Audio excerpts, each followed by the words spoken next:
Dans cette vidéo, je vais t'expliquer comment tu peux nommer et évaluer un ordre de grandeur des grands nombres en utilisant les puissances du nombre 10. Et comme grand nombre, j'ai choisi de te parler de grande distance. Tu sais que notre unité de distance, c'est le mètre. Alors le mètre, c'est largement suffisant lorsque tu dois évaluer par exemple la hauteur de ta salle de classe, c'est à peu près 2,50 m. Mais quand tu as un chemin on ne mesure pas 2, 3 ou 4 mètres en général. Celui-ci, il en mesure 30. Donc tu sais ce qu'on a fait. On a pris 10 mètres ensemble, 10 mètres ensemble, et les blocs de 10 mètres, c'est ce qu'on appelle des décamètres. Déca, donc c'est un préfixe grec, comme tous ceux qui vont suivre, qui veut dire 10 fois plus grand. Donc notre chemin, il mesure 3 décamètres. Voilà, on dit qu'il est de l'ordre du décamètre. Sous les yeux, tu as une piste d'athlétisme, donc c'est bien plus grand que le chemin précédent, puisque ça mesure 400 mètres. Donc là, tu vois, on n'est plus de l'ordre du décamètre, c'est trop petit le décamètre. Donc on prend 10 décamètres, c'est-à-dire 10 fois 10, 100 mètres, alors que j'écris en puissance de 10, 10 exposant 2, fois 10 fois 10. Et ces blocs de 100 mètres, c'est ce qu'on appelle des hectomètres. Donc hecto, ça veut dire 100 fois plus grand. Donc notre piste d'athlétisme ici, son écriture scientifique, eh bien c'est 4 fois 10 exposant 2. Et avec cette puissance de 10 ici, eh bien tu vois qu'on est de l'ordre de l'hectomètre. Donc c'est 4 hectomètres. Sous les yeux, tu as la distance qui sépare Obja d'Alassak. Donc d'après Google Maps, c'est 9400 mètres. Donc on n'est plus de l'ordre de l'hectomètre, c'est trop petit. Donc on prend 10 hectomètres, c'est-à-dire 10 fois 100 mètres, 1000 mètres. En puissance de 10, j'en suis à 10 exposant 3, fois 10 fois 10 fois 10. Et ces blocs de 1000 mètres, c'est ce qu'on appelle bien sûr des kilomètres. Kilo signifiant donc 1000 fois plus grand.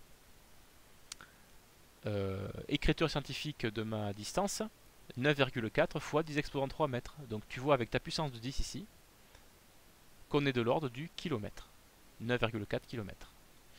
Voilà, donc là je t'ai parlé des unités et des préfixes que tu connais déjà, puisque ce sont ceux qui servent à évaluer les grandeurs de la vie de tous les jours.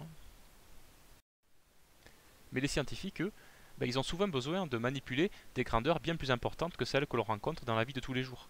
La Lune, par exemple, c'est un astre dont le diamètre mesure 3 474 000 mètres. C'est-à-dire qu'on n'est même plus de l'ordre du kilomètre. C'est bien trop petit. Donc on va chercher une grandeur qui est plus importante que le kilomètre. Simplement, il faut savoir que à partir du kilomètre, on arrête de prendre des grandeurs qui sont seulement 10 fois plus grandes. On passe directement à quelque chose qui est 1000 fois plus grand. Tu vois, fois 10, fois 10, fois 10, 1000 fois plus grand. Donc on prend 1000 km, 1000 fois 1000, donc on prend des millions de mètres. Donc en puissance de 10, j'étais à 10 exposant 3 ici, et comme j'ai rajouté 3 facteurs égaux à 10, j'en suis à 10 exposant 6. Eh bien, les millions de mètres, c'est ce qu'on appelle des mégamètres. Mon diamètre de la Lune ici, son écriture scientifique, c'est 3,474 multiplié par 10 exposant 6.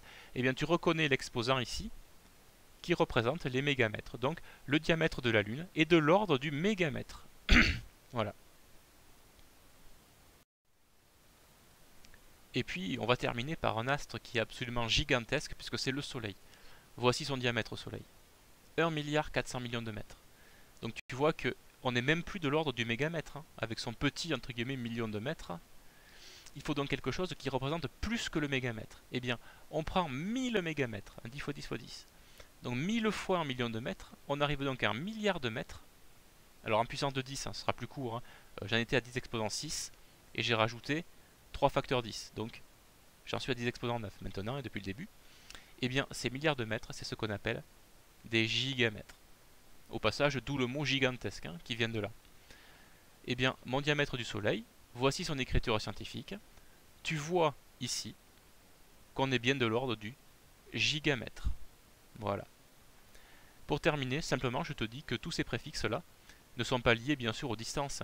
Tu peux les appliquer à n'importe quelle unité que tu connais. Pour les masses, par exemple, tu seras en grammes ici. Un décagramme, ce sera 10 fois plus grand. Un hectogramme, 100 fois plus grand. Un kilogramme, 1000 fois plus grand. Un mégagramme, 1 million de fois plus grand. Et un gigagramme, c'est 1 milliard de fois plus grand que le gramme. Voilà, je viens de t'expliquer comment tu peux nommer et évaluer un ordre de grandeur des grands nombres en utilisant les puissances du nombre 10.